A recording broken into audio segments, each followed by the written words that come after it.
Hello there guys, it's Michael here and I've got some excellent news for this channel. Now some of you know that I am the host of the Topmusic Guitar Teaching Podcast and we put that out in audio format wherever you can listen to podcasts.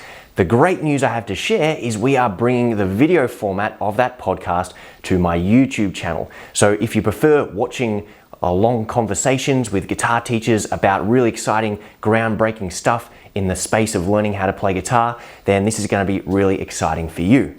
So what I'll be doing for 2023 is interviewing guitar teachers doing wonderful things in the music teaching space from all around the world. Now that might be interviewing some of your other favorite YouTube guitar teachers. It might be taking a look at some really cool guitar books coming out and interviewing the authors. It might be people who run websites like True Fire or Guitar Mastery, Ultimate Guitar. We're just trying to find some guitar teachers doing wonderful things, maybe even celebrity plays as well, and get inside their brain and see what they're doing to help their students have wonderful breakthroughs and do really, really cool things. So if that's exciting for you and you watch a bunch of other guitar teachers on YouTube, you just might find me interviewing them and getting some really cool, deep insights into how their brain works and the secrets that they'll hopefully share with us that you can learn from.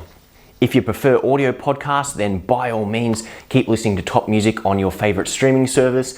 And guys, I'll be retrospectively adding the videos of the previously recorded 30 or so episodes. So at least once a week, you'll be getting a brand new guitar teacher interview with me, and you might get 2 per week over the first 3 or 4 months of this year as we retrospectively add all the previously recorded ones as well. So exciting times ahead, and without any further ado, we are going to launch the first interview, and that is with Keith Martin from FretScience. If you haven't checked out FretScience, he's only got a handful of videos at this point in time, but they are absolute gems and will do wonderful things for your guitar playing. So check out FretScience, just type it into YouTube where you're watching this, or maybe after this video and this interview, of course. Check that out and enjoy the interview that I've got with Keith.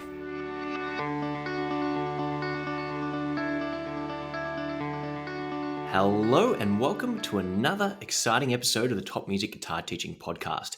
As always, I've got a real treat for you today, and we've got a big, awesome list of special guests for 2023. So if you're tuning in for the first time this year, welcome. My name is Michael. I'm the host of the Top Music Guitar Podcast and head of guitar at Top Music.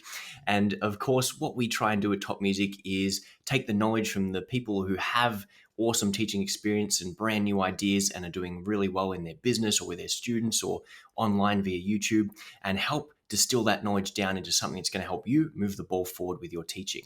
And as promised, I've got a very special guest, a real treat, someone who I came across simply trying to improve my own playing, always thinking about better ways of doing things and finding out a bit more. So today we've got Keith Martin from the YouTube channel and website FretScience. Keith, welcome to the podcast.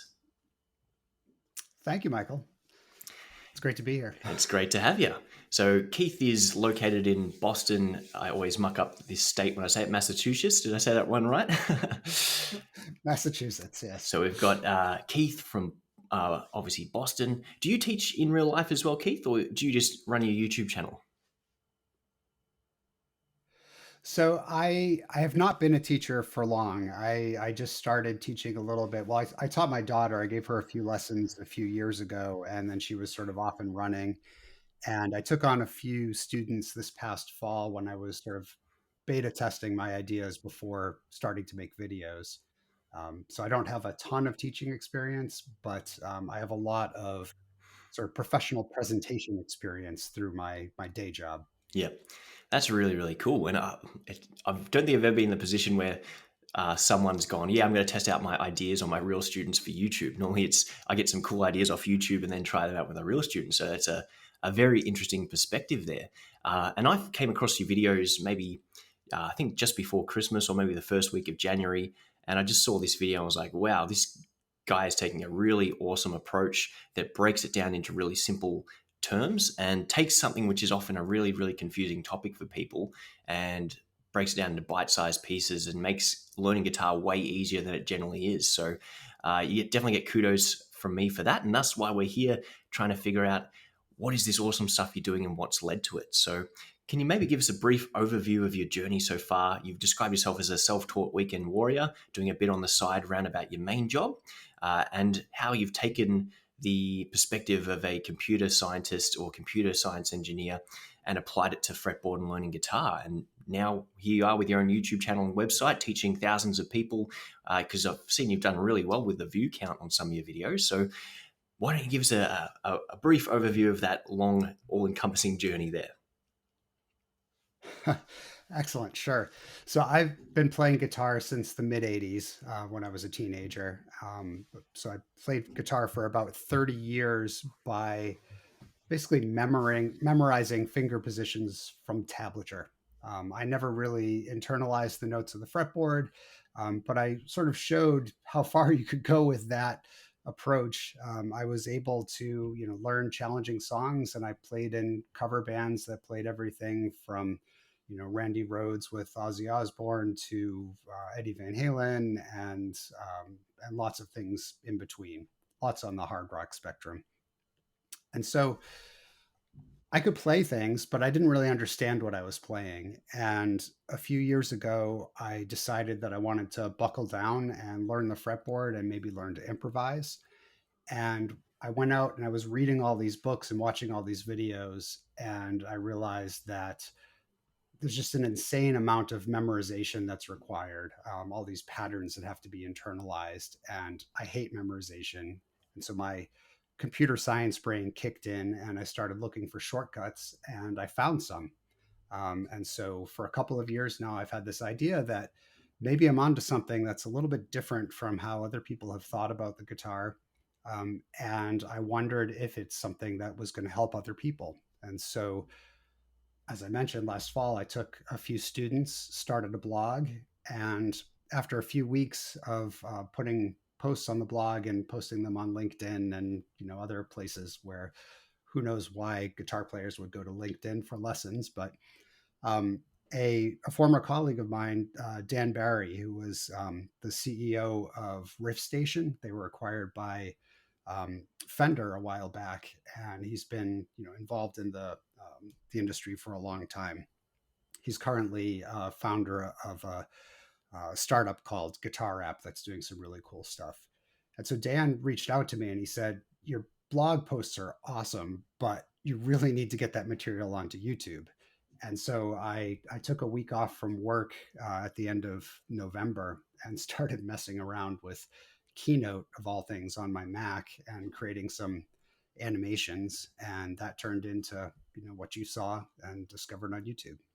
Yeah. Now, if you haven't seen one of the videos that we're talking about here that Keith's put out there, like, I'm taken aback that you've done it on Keynote because they look absolutely outstanding, and I never would have guessed that in a million years. One of the questions I got for later is, how did you do it? Of course, but we'll get to that. But yeah, so you took a week off work and made some magic happen, and it's been. What's your sort of take on the experience? It sort of shaped your plans moving forward, realizing that you've got a pretty good response from uh, what you've got from it? Yeah, so I definitely realized that the posting on a blog is a hard way to reach an audience, and I've been really fortunate that the videos that I've made have been picked up well by the YouTube algorithm, and they're starting to reach people. And it's one of the few places where you can get that kind of organic growth without putting a lot of money into advertising something. And so I've definitely shifted away from writing blog posts and moved sort of more wholeheartedly into creating these videos. And I'm trying to chart out what the future of that is, because so far, all of the videos have been totally headless, right? It's just my animations and my voiceover. And eventually, I'm going to need to be doing a lot more sort of on-camera guitar demonstrations, and so I've got to figure out how to get into that. Yeah, it can be very daunting, but it's just like anything else. When you first start playing guitar, you're not that good at it, but you don't give up. You keep practicing, you keep researching. You maybe even learn from a teacher or someone who's already doing it, and you get better. And the same is true of YouTube. You just get out there, you do it. There's obviously, I'm sure, if you're doing some really great stuff on the technical side of things in terms of Keynote, adapting that into your actual videos, you're going to have no trouble whatsoever. But yeah, you just got to go out and do it and see what happens. And just to Absolutely, clarify, that's the plan. Are these, I think you got 14,000 subscribers, which is pretty significant for a new channel. Had you previously put up videos and taken them down or hidden, or did you literally go from 0 to 14,000 in the last 2 months or so? No, it's literally been 0 to 14,000 in the last 2 months. My first video found about 1,000 subscribers, and the second one, the YouTube algorithm somehow like caught onto it. And between Christmas and New Year's, I went from about 1,000 or 2,000 subscribers to about 10 or 12,000. And so it was really, really quick. And since then, it's been fairly steady. Um, but the amazing thing is that the audience on YouTube is very engaged with the content. You've commented on at least one of my videos, and I'm finding that the community has been super positive, and I'm seeing a lot of aha moments happening in people who are seeing these videos, and that's super rewarding for me. Yeah, and I think anytime you're going to have a student have an aha moment, whether it's in real life or via YouTube, it is just wins up so much trust and faith and goodwill. And if you can help someone solve a problem they've had for the last 15 years in a 10-minute video or a short part of a lesson, then the impact you have on them is absolutely amazing. And I got that sense from your videos, even though I'm have considerable experience, to see it explained that way and broken down. I was just sitting there going, man, so many people are going to get so much value out of this. That's great. That's certainly the hope. I have had, there are some haters out there. There are certainly some people that really want to, continue to push the old ways. It's almost like, you know, a fraternity or something where, I've been through the hazing to get to where I am, and now you have to do the same thing. And I'm trying to show people some shortcuts around that. Yeah. And we suffered for our art and we want other people to continue to suffer unnecessarily for it.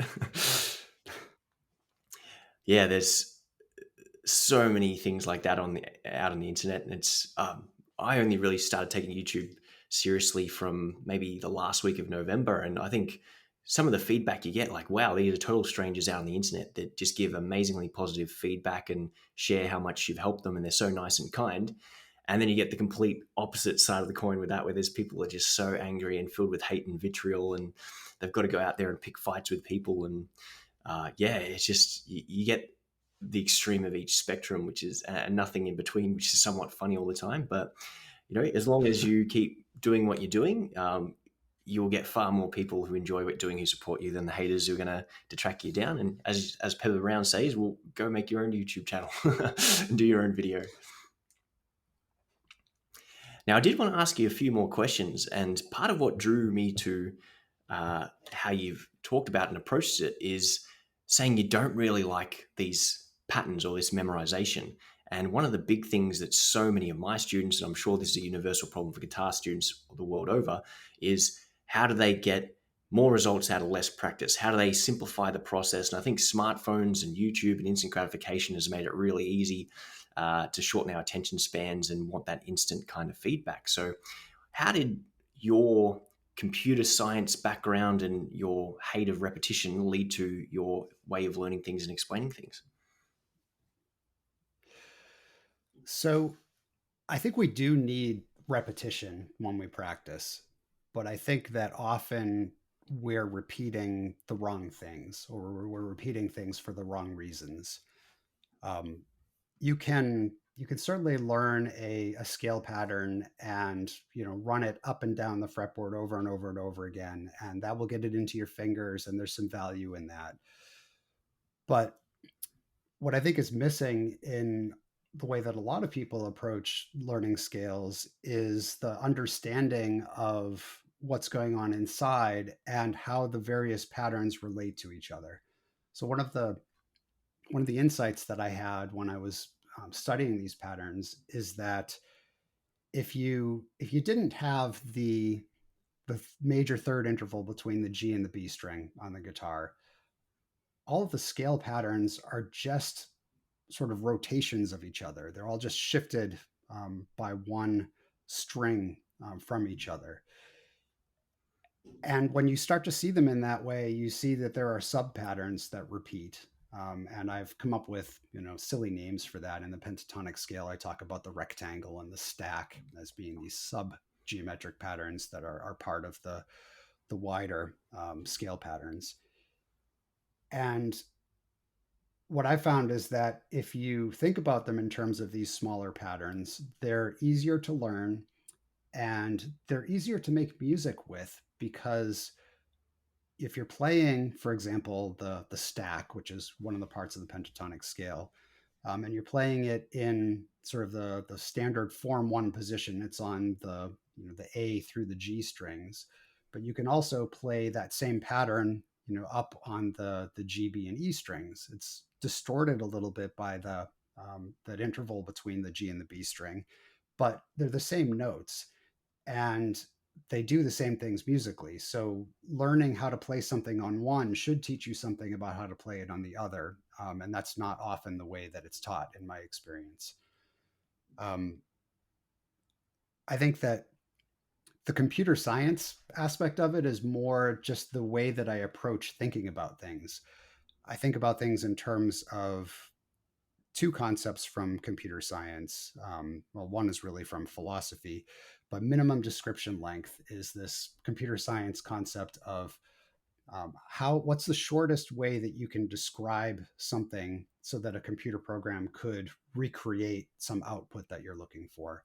And it consists of two parts. There's a model part of it, and then there's the program that runs on the model, the program that tells the model, what instructions it needs in order to create the output. Another way of thinking about it is Occam's razor, this idea that the simplest explanation is probably the correct one. And so finding the simple building blocks and finding the right representation, the right mental representation. So, when I'm looking at the opening phrase of Jimmy Page playing the solo on Stairway to Heaven, right? There's a whole bunch of notes in there. It's mostly running up and down the A minor pentatonic scale. And then the last note that he hits is an F note. And so having the mental model of, okay, that this is a phrase that's in A minor pentatonic, but the reason that he's landing on an F note is because that's the root of the chord that he's playing over at that time. And that makes a good landing target. That's a much simpler explanation than put your finger on the seventh fret of the G string and bend up a whole step and then play, numbers and fret numbers and string numbers is not an efficient way to communicate that information.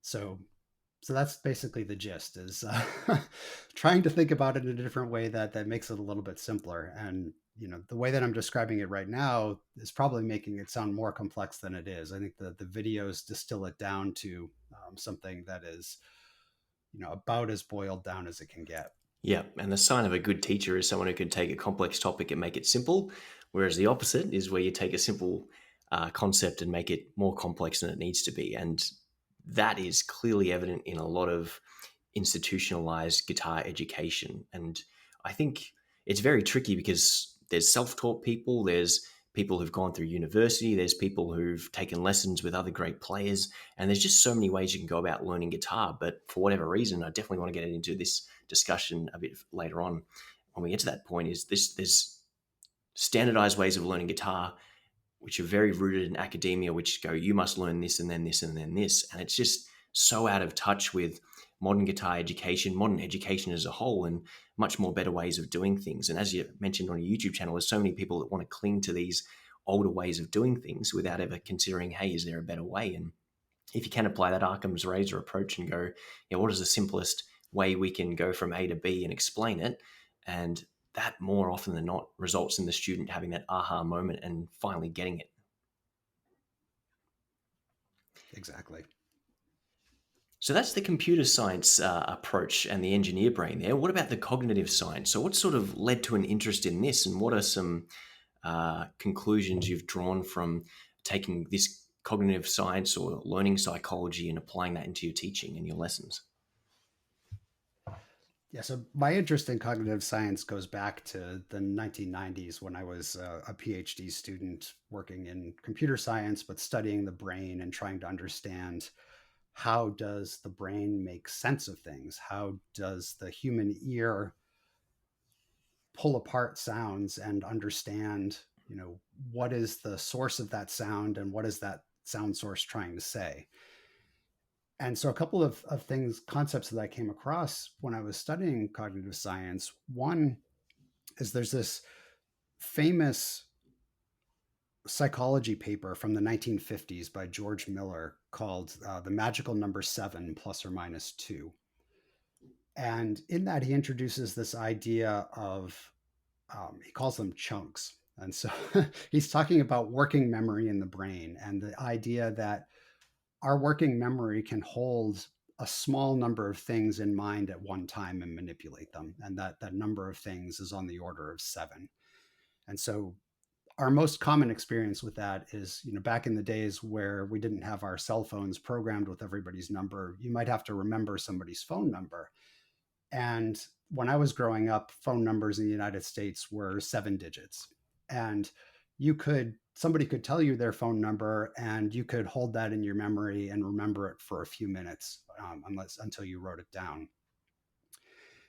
And the observation from all of this is that if we're limited to holding a small number of things in our head, we should be careful about what things we're putting in there, and we should have the right types of mental models available in our long-term memory so that the 5 or 7 or 9 things that we're holding in our head are rich and they're telling us something really valuable. And so going back to that Jimmy Page Stairway to Heaven example,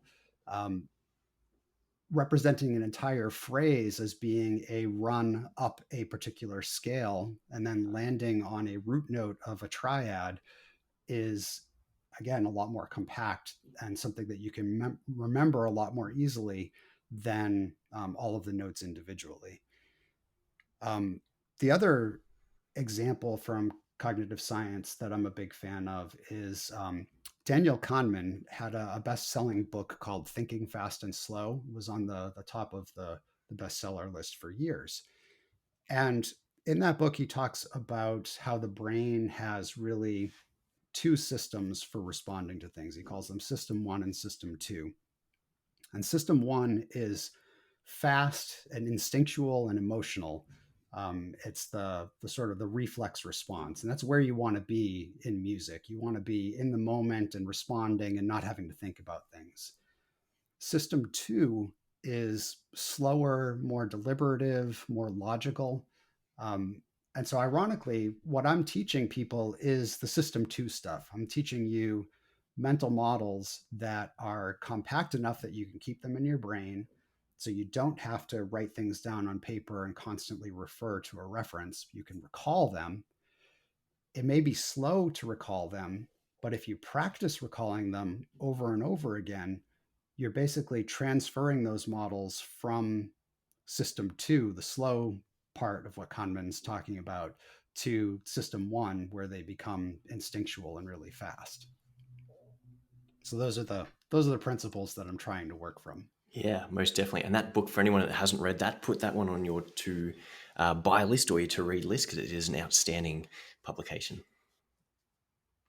So how would you go about teaching your students or incorporating the cognitive science into the actual lesson itself? And because sometimes we as professionals or people who are interested in self-help or bettering ourselves will get right into this kind of stuff, and you teach it to your students and they just look at you like you're weird, or oh, you're one of those kind of woo-woo kind of people. So how do you kind of bridge the gap and get this applied to your lessons without the student sort of cottoning on or realizing it or getting scared off?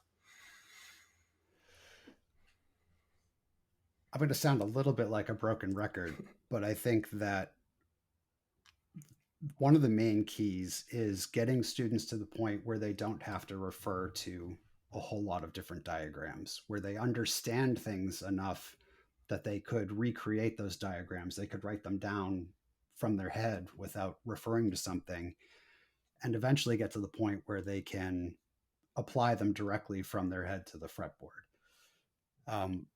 I think it's really important. And I had the really great fortune when I was at MIT in the 90s to get to spend a little bit of time with Marvin Minsky, who was one of the fathers of artificial intelligence. I mean, ironically, he was very anti neural networks, and neural networks are sort of eating the world right now. But he was brilliant. And one of the things that he very often said is that if you only understand something in one way, you don't understand it at all. And so, one of the things that I am reinforcing with my students and trying to live through the videos and the blogs that I'm making is teaching different ways of looking at the same information, and the ability to think about them in different ways. So, if I'm teaching a student the pentatonic scale, I'm not just going to start with Form One, A minor pentatonic scale at the fifth fret. I will talk through, these are the intervals of the scale. These are what the intervals are. How would you play that scale on one string up and down? How would you do it if you were limited to two strings up and down? What do the patterns look like if you do that? And then the things that I talk about in the videos that I've published so far, breaking it down into sub patterns across the six strings, um, being able to apply those different mental models and think about the the the scales, the chords, the arpeggios in multiple different ways, I think is the key to getting students to understand things better and to make faster progress, because after a little bit they can actually teach themselves. That's awesome. A very important answer there. And I loved how you said if you can't explain things more than one way or think about them in more than one way, you really are limited. And that's something to do with guitar. Do I do like a forward pattern, a backwards pattern? There's so many different options we have. Do I do it on a single string? Do I go vertically? And yeah, the more we help our students make those connections and see not just isolated patterns, but how the entire fretboard connects as a whole, do they finally understand the guitar and can drive it around just like their hometown. And an analogy I'll often use with my students is remember when you're a kid and you only knew the way from your house to maybe the milk bar. And then as you got a bit older, you could go from your house to the milk bar or your house to grandma's house. And then as you get a bit older, you learn a few new places and a few new ways. And by the time you got your driver's license and your car, you can literally go anywhere you want in the city and you're confident with it. And your fretboard will expand the exact same way. But if you only know one way of going or one road, then you're going to get stuck on that one road. Right. I think the other piece of advice that is not obviously nothing that's new with me, but that is really essential, is that you have to practice the things that are hard for you. If you constantly go back to the things you already know, you're never going to make any progress. And so I really like that. I've had a couple of students, and granted, I've only had a handful of students so far, but the few that I've worked with, I've been able to sit down with them and sort of teach them like the modes. In an hour, I can teach them two or three different ways to think about the modes and lay them out on the fretboard. And that's enough for them to go off and come up with their own exercises for how to internalize those. I give them some hints, three notes at a time, move that up to the next three notes. But that's one of the things that's really worked well for me is coming up with my own exercises based on whatever it is that I'm struggling the most with, whatever my current mental block at the time is. Yeah, that's excellent. And yeah, so many students end up uh, avoiding the hard stuff and just doing what they can already do because it's easy and it's enjoyable. But that's what leads to stagnation and growth and the monotony of just doing the same things over and over again. So yes, very, very important point that you need to work in the challenge zone because that's where you make the most progress. Now, we mentioned before that there's so many people holding on to the old ideas. And in the little email exchange we had before this, you mentioned that guitar hasn't really advanced at all in about 50 years since you mentioned the cage system. And I see from your videos you're a big proponent of that. So why do you think guitar hasn't really evolved that much in the grand scheme of things? That's a great question. I don't have a really great answer for that. I do know that there was this guy, Keith Allen, who was a 20-year-old guitar instructor in the early 70s, came up with the caged system.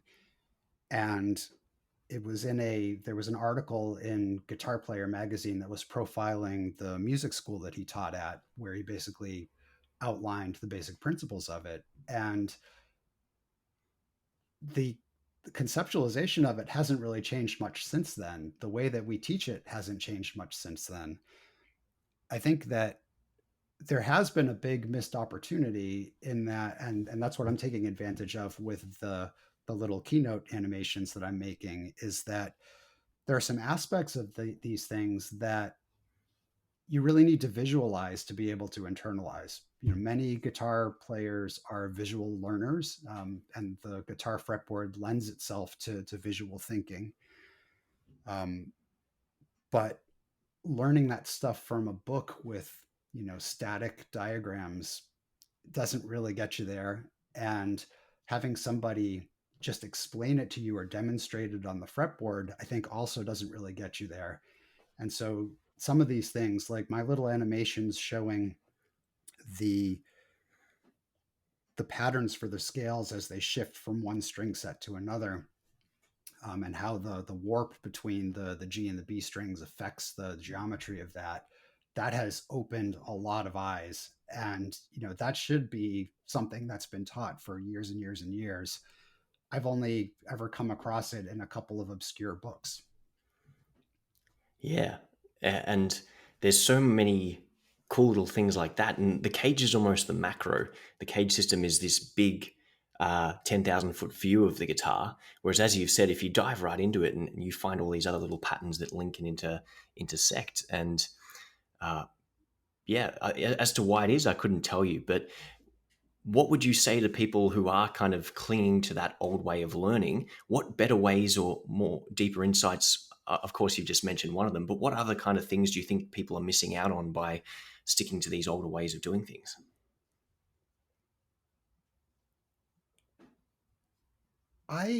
That's something I don't have a great answer to. I think we should all be open to learning new ways of thinking about the same thing. Going back to that Marvin Minsky quote, that if you only understand something one way, you don't understand it at all.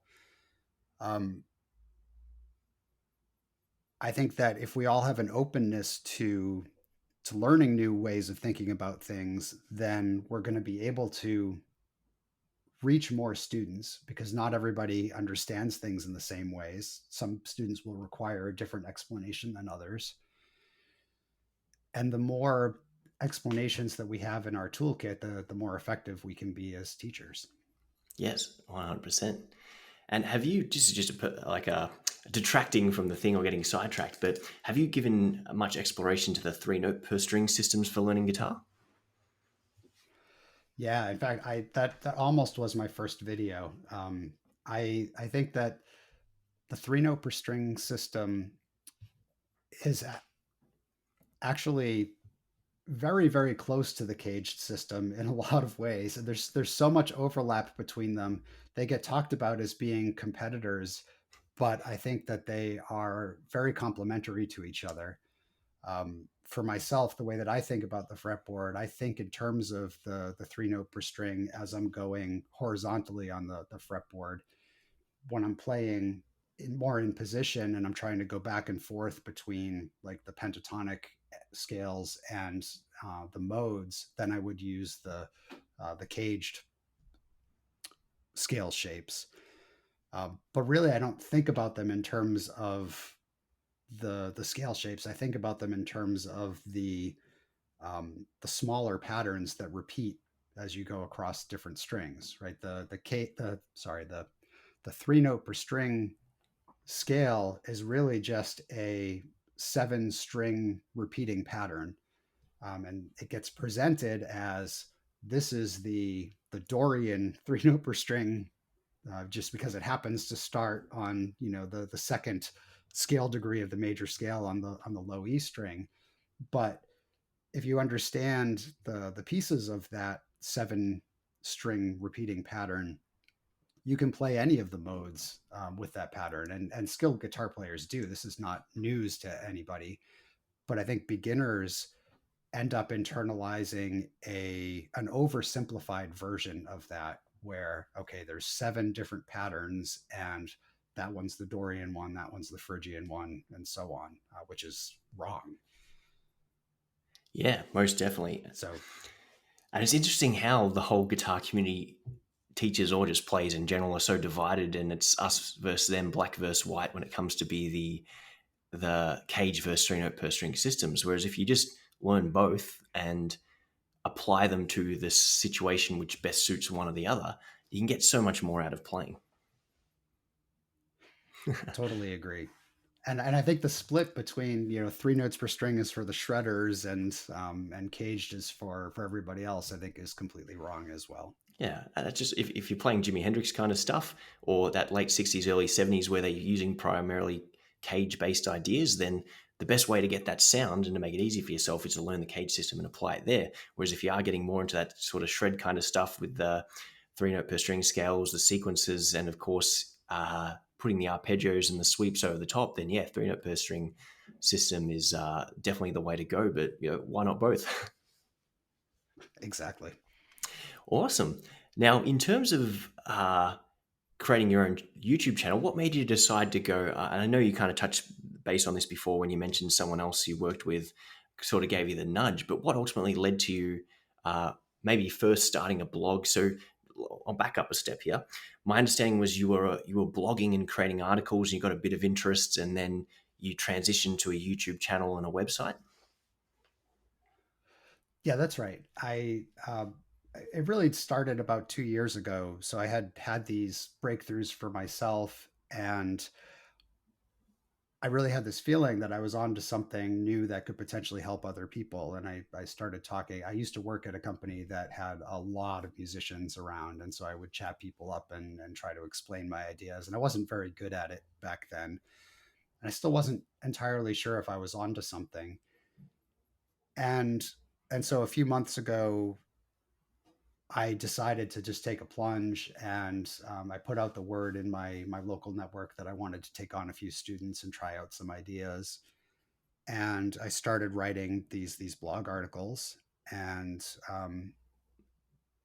so basically the reception was pretty positive at a micro level, and I thought that the next step would be to try to reach a bigger audience. I tried advertising on Facebook. That did not work well for me, but YouTube did. So I'm really happy that it's starting to reach a decent audience now.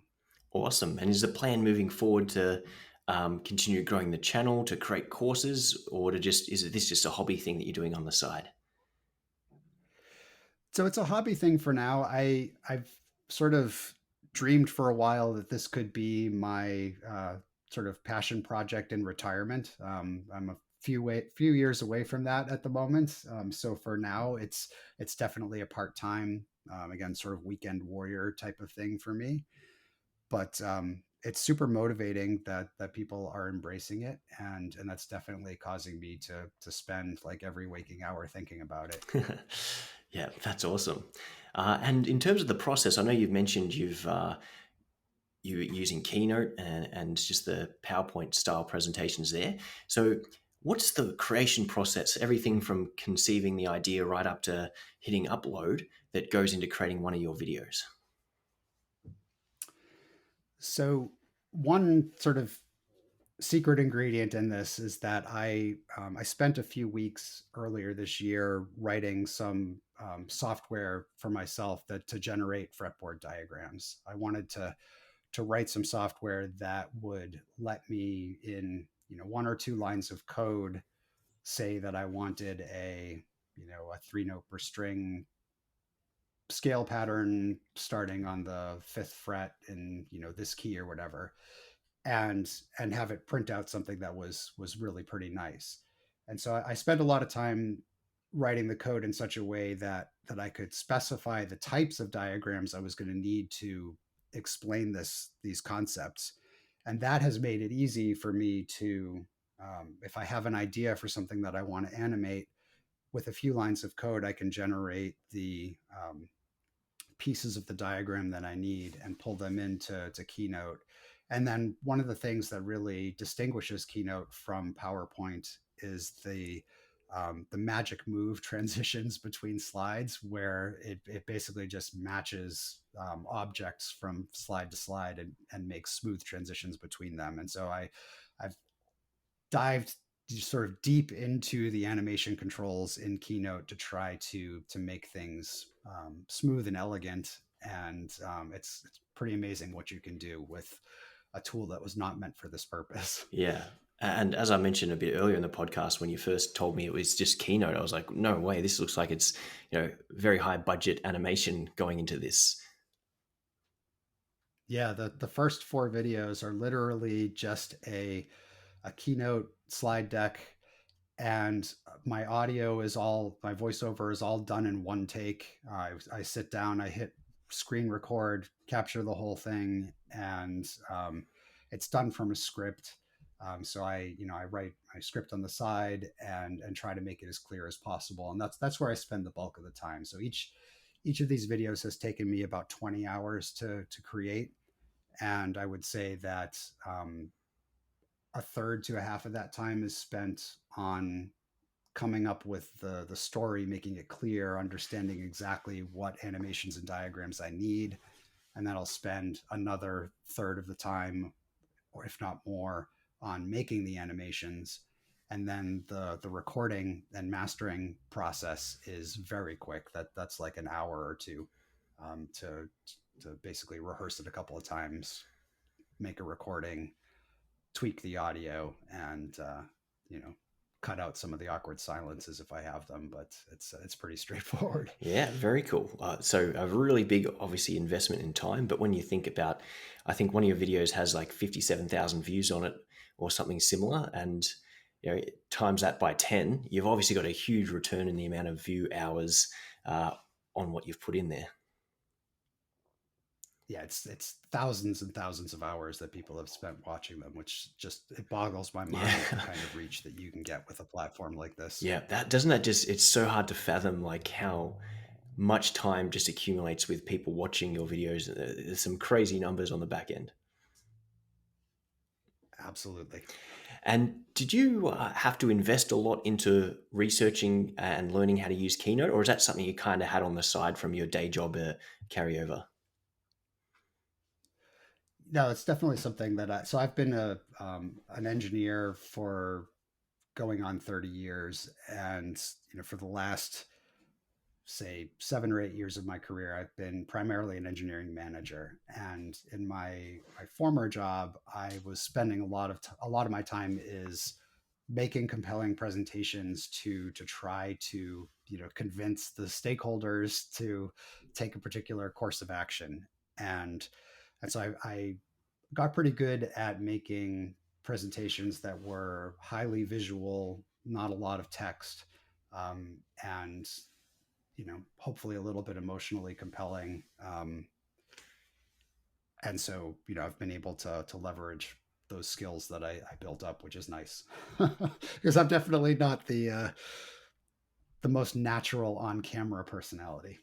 Yeah, no, that's very cool to know. And uh, not to keep on blowing smoke as I seem to be doing here, but to see the high quality animation. And any of you guys listening at home, definitely check it out. We're going to post the links to all the stuff here for you guys to check out, all of Keith's work there. But the point I keep coming back to is just how amazing this looks. So what if you are just starting a YouTube channel or you're thinking about getting into that kind of thing, don't beat yourself up if it doesn't look amazing straight off the bat. Just like once upon a time you weren't good at guitar and you weren't good at being a teacher and you got better at doing them over and over again. Don't look at Keith's work and then just be like, oh man, this is so much better than what I'm doing, I'm just going to quit now. He's obviously built that up through years and years and years and decades of presentation work in another different field, and he's been able to transfer that skill across to video making. Now, Keith, I've only got a handful of questions coming up, and we're probably down to our last 10 minutes. But you did mention that you'd done some cover band work, you'd done a lot of playing, but it wasn't until a bit later on that you explored improvisation. So what was your journey through the topic of improvisation like? And if you do help students with that at this point, how have you gone about teaching and shaping the experience for your students when it comes to creativity? So I've always wanted to be able to improvise, and I think the desire to do that started for me all the way back in high school. So one of my stories from my youth is that I started as a clarinet player, and that's actually where I got my music theory from. Was I studied at a conservatory when I was in high school, and as a perk of taking lessons there, I was able to get music theory lessons for free. And I ended up also taking a couple of semesters of music theory in college, so I've got a decent grounding in the basics. But in high school, my high school jazz band would not allow me to audition on clarinet because the director at the time thought that clarinets don't belong in jazz, and I wasn't prepared to double on saxophone at that point. And so the summer before my senior year in high school, I decided that I was going to be the bass player in the jazz band, and I had sort of fooled around with bass, but I had never really done anything with it.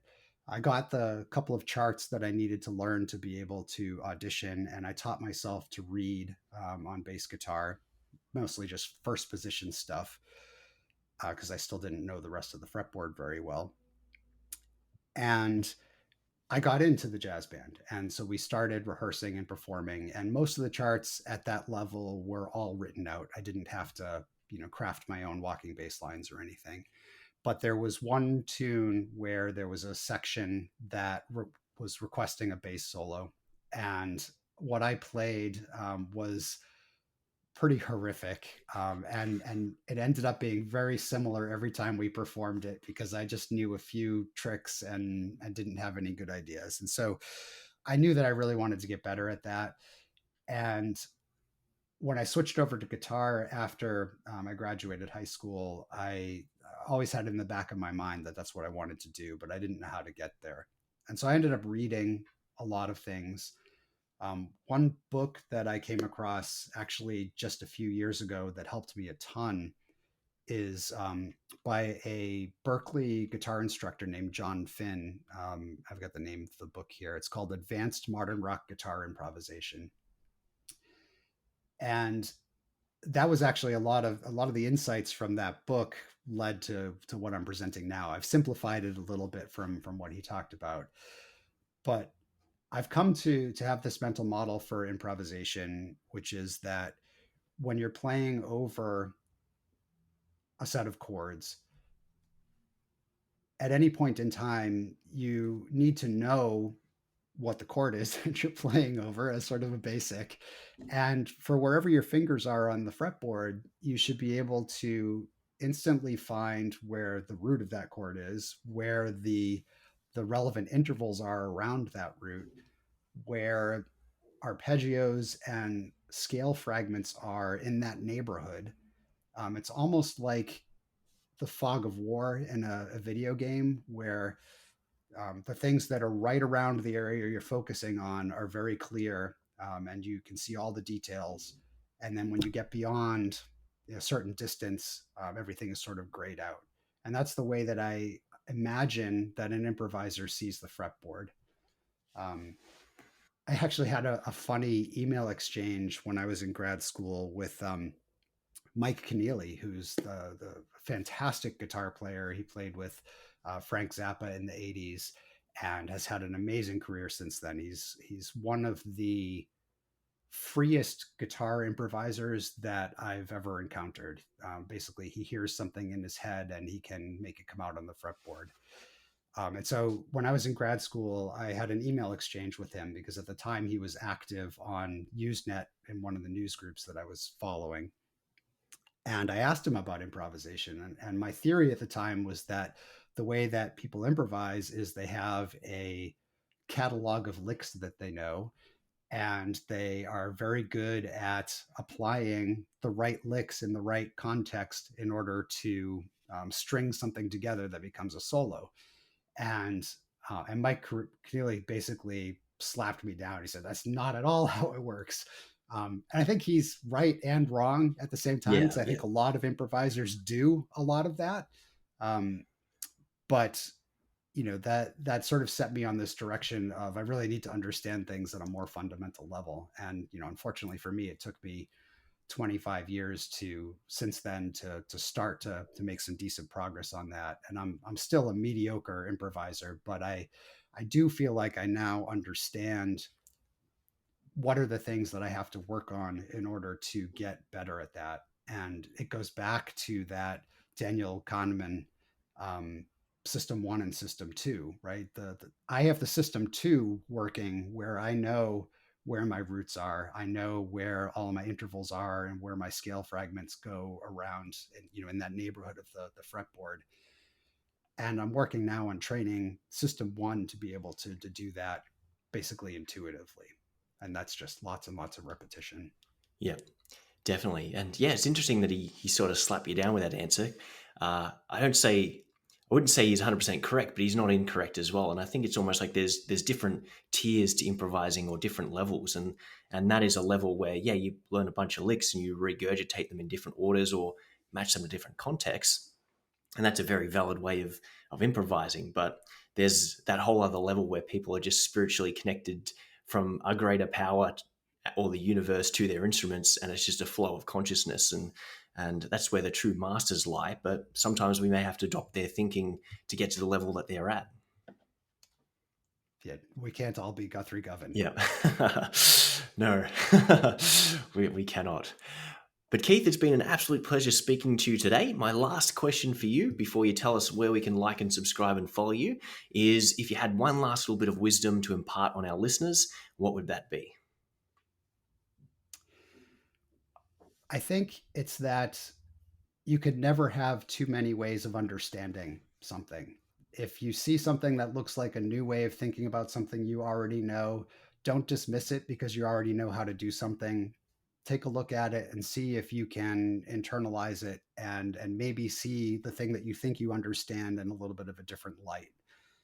Um, and don't listen to the people who say that the old ways are best. There's too much of that. I went through hell to get here, and so should you. Yeah.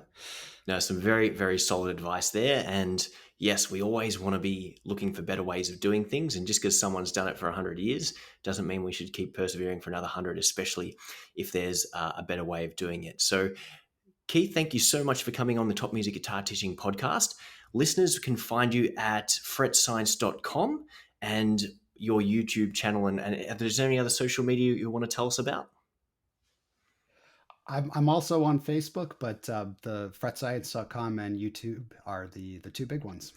So make sure you check out some of Keith's videos and his website. Make sure you like and subscribe. He's only got 4 videos up, and who knows how many you'll have by the time you hear this in a week or two from this recording. But guys, they are a real treat. I'm a big proponent of 3-note per string, but it made me go, you know what? Maybe I need to have a look at this cage stuff once again and get back into it. And it's for someone who's been learning guitar for 17 years, teaching guitar for 15 years. I saw this and went, wow, this is so awesome. So many people could learn from that, and I've got to have this guy on the podcast. So Keith, thank you so much for coming on board, and we'll hopefully have you on again another time in the future, and we'll look forward to seeing some cool videos on YouTube. Thanks, Michael. It's been a huge pleasure. No worries. Well, enjoy. Thank you once again for your time coming on. And to our listeners, make sure that you share this around, you like, subscribe. If you've got any other great guests you want us to interview for 2023, make sure you suggest those, michael@topmusic.com. You can email me or at Michael Gumley on your favorite social media platform. And guys, let's make 2023 the year where we change something about the way we teach for the better. And with guys like Keith and a ton of other really cool guests, we can hopefully give you some inspiration to improve your life, your teaching, the experience for your students, and everything in between. So one more time, thanks, Keith. And guys, we'll see you in the next exciting episode. Thank you.